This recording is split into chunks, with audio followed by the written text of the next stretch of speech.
Basically, everybody else, well, in the Western Christian world, has an idea that the fall is the tragedy of tragedies. It's just this horrible, horrible thing. Thanks a lot, Eve. Because I don't think many members of the Church of Jesus Christ really understand how bad it gets out there. The misogyny because of the fall. But like when I was studying this stuff, I was like, holy cow! Like, geez, guys, simmer down. They get really mad at Eve, and it all comes back to redeeming Eve. If you're like, I don't want to go too hard on our Christian brothers and sisters, but their success is not because of their faith, it's despite their faith. Joseph Smith's religion was one of the exaltation of banality. Being a father and mother was the highest calling ever, ever, ever, ever. It was the best thing you could ever do. Not being a monk in some temple looking over scrolls, not being some priest in a cathedral who's waving incense around. Joseph Smith said, no, no, no, no. The most godly thing you can do is go home and raise a family. He somehow, and that's what my book is all about, is how did Joseph Smith know things that weren't going to be dug up until 100 years after his death? My book documents a lot of those kind of impossible parallels that he couldn't have had access to. So when I say Apocrypha, I'm referring to anything extra biblical. All this stuff that comes out after 1829 up until the modern day.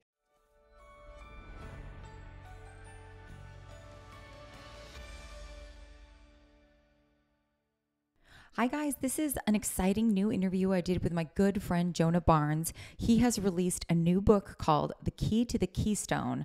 And this is basically a breakdown of all of these different apocryphal texts that are going to totally enhance your understanding of the Book of Mormon. We also talk about how these new apocryphal texts really illuminate this concept of the fall and how Eve isn't as the whole situation of a fallen woman really is a totally different concept the way that Latter-day Saints conceive it. So I hope you enjoy this interview. Go check out his book, Key to the Keystone. And also he and his wife also published another book, a children's book on family history that my husband and I have bought and we really love. So I hope you enjoy my first interview on this channel with Jonah Barnes. When I say Apocrypha, I'm referring to anything extra biblical.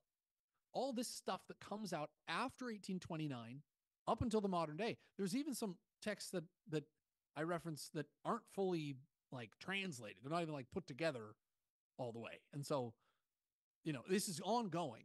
So since Joseph Smith's day, but in 1829, he would not have had any of this.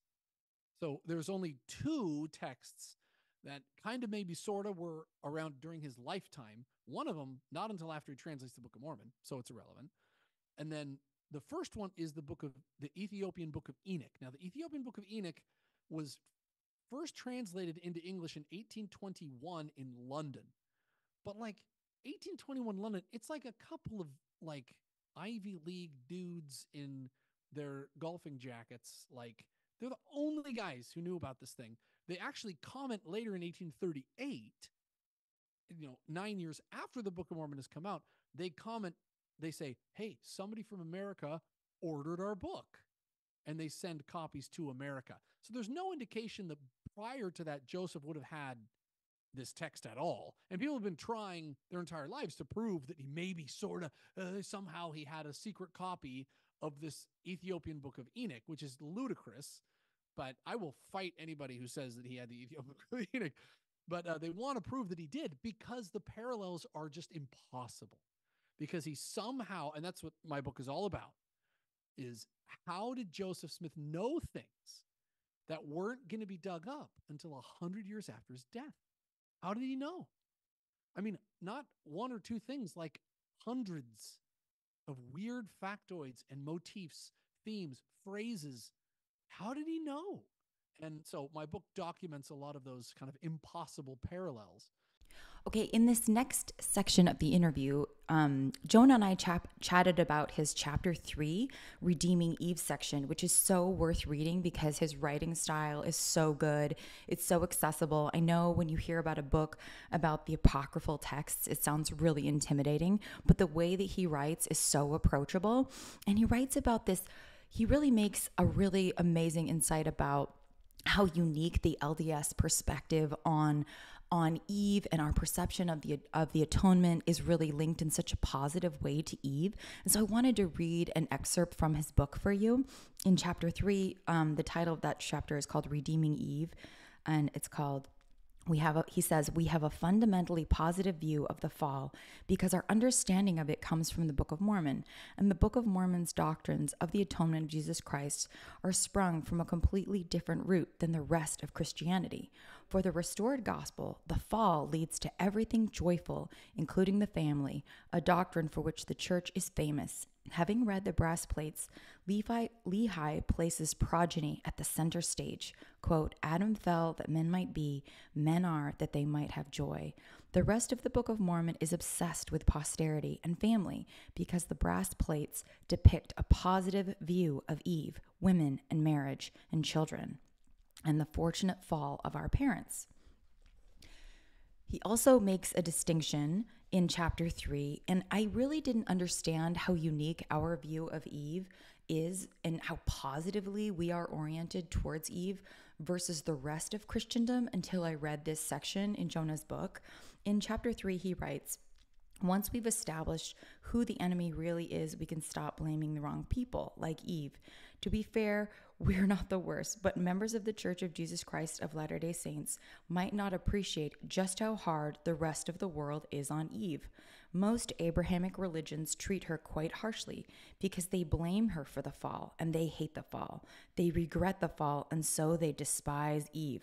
Heck, even if we did blame Eve for the fall, we don't hate the fall. We are actually pro-Eve, and we are also pro-fall because, as Elder Bruce R. McConkie said, the fall is the father of the atonement. So it's a really positive perspective on Eve, and this kind of intros the next section where Jonah and I dissect this chapter. Chapter 3 of my book, called Redeeming Eve, it talks a little bit about where the confusion comes from.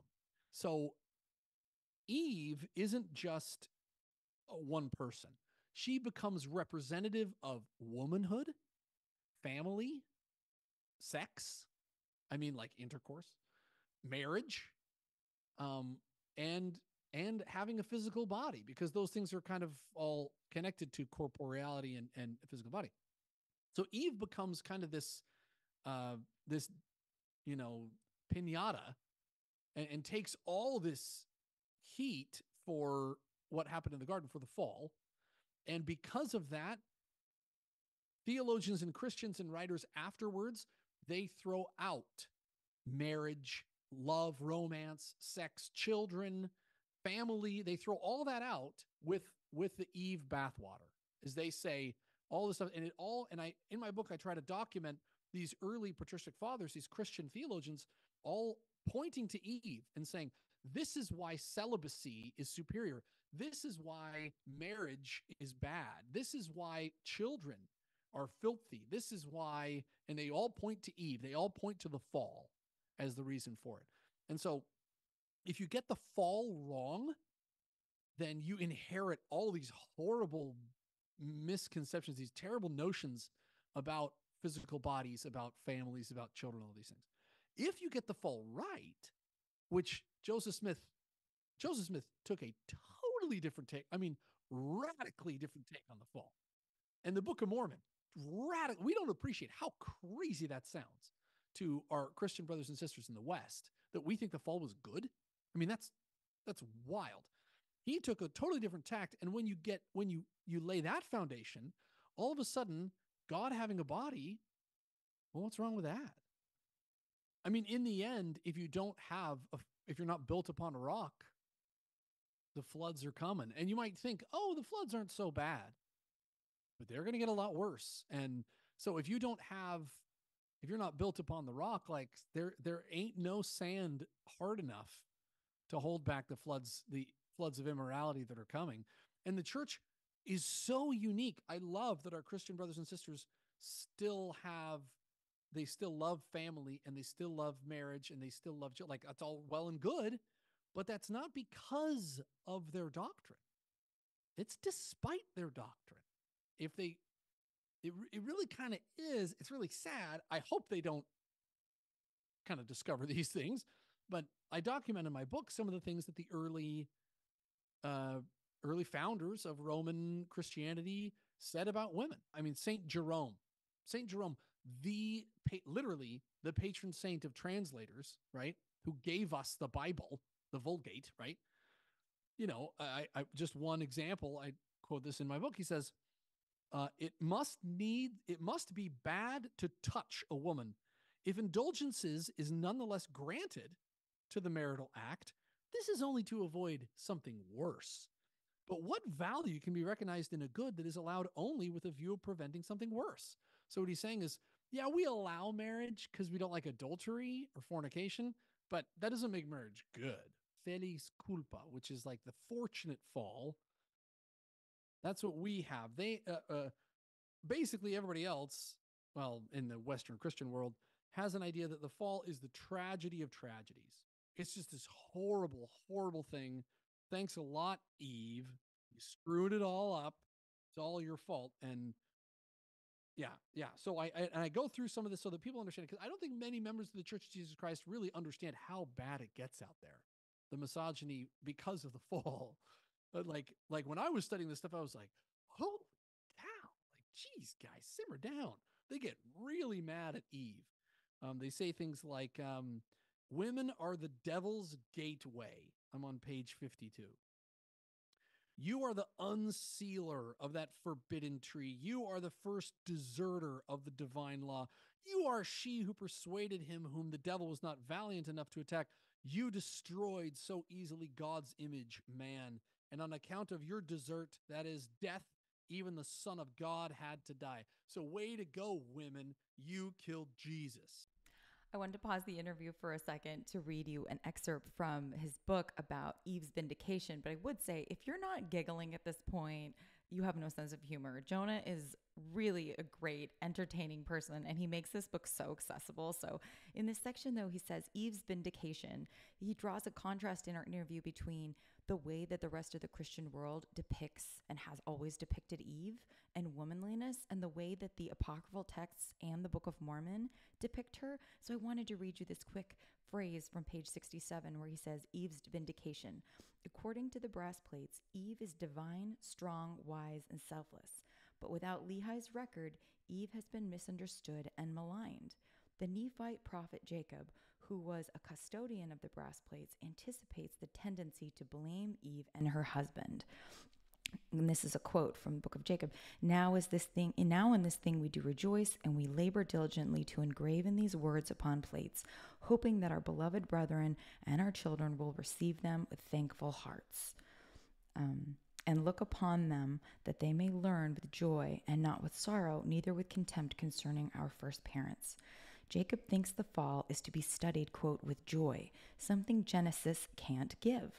But learning of the fall with joy was possible if the brass plates contained these more detailed accounts of Eve's foresight, logic, and selflessness. So one of the things that Jonah is trying to, motivate us as members of the Church of Jesus Christ of Latter-day Saints is to get a third dimension by reading these apocryphal texts in a way that reinforces and deepens our understanding of doctrine we already know. And in this way, these apocryphal texts illuminate a deepened appreciation for the fall, for the sacrifice that Eve made for all of mankind. And one of the reasons you can really argue that members of the Church of Jesus Christ of Latter-day Saints have a doctrine that ennobles Eve and womanhood more than any other religion. How does the Book of Mormon talk about Adam and Eve? Does the Book of Mormon ever say Adam and Eve? And when I told people I was writing this book, a lot of them would say, but there is no Adam and Eve story in the Book of Mormon. Actually, the Book of Mormon talks about Adam and Eve quite a bit, but it doesn't say Adam and Eve. If you control F and go looking for Adam and Eve, you're going to find maybe one hit in the whole book, because it doesn't call them Adam and Eve. It calls them our first parents.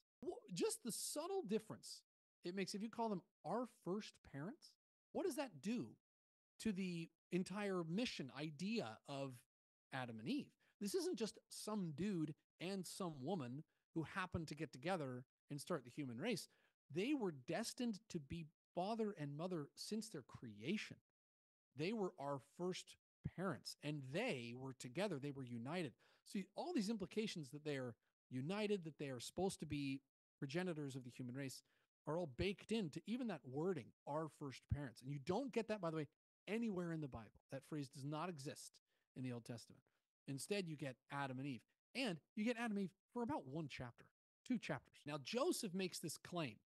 Joseph says in the Book of Mormon that they're referred to as our first parents. That's one kind of unit, right? One unit, where the Bible does not do that. So, what does the Apocrypha say? What do the extra biblical texts say? Well, if you're looking at page 55 or so of my book, this section is called Who Are Adam? Who are Adam? Not who is Adam.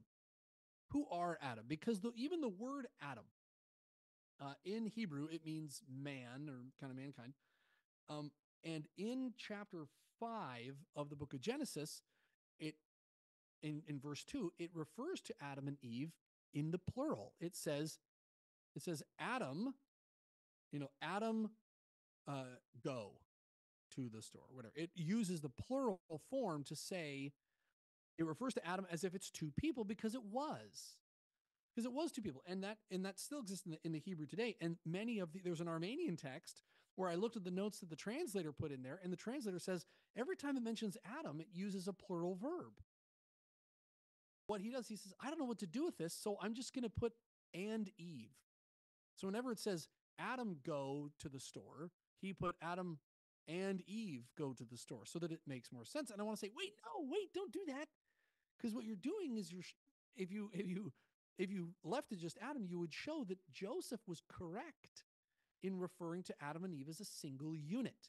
The word Adam. It's like you could also be, my wife could be Mrs. Charlotte Barnes, or excuse me, Mrs. Jonah Barnes, right? Mr. and Mrs. Jonah Barnes. Right? That used to be kind of an appellation they would give to formal names back in the day.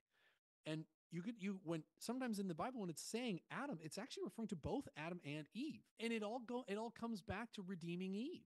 If you're like, I don't want to go too hard on our Christian brothers and sisters, but their success is not because of their faith. It's despite their faith.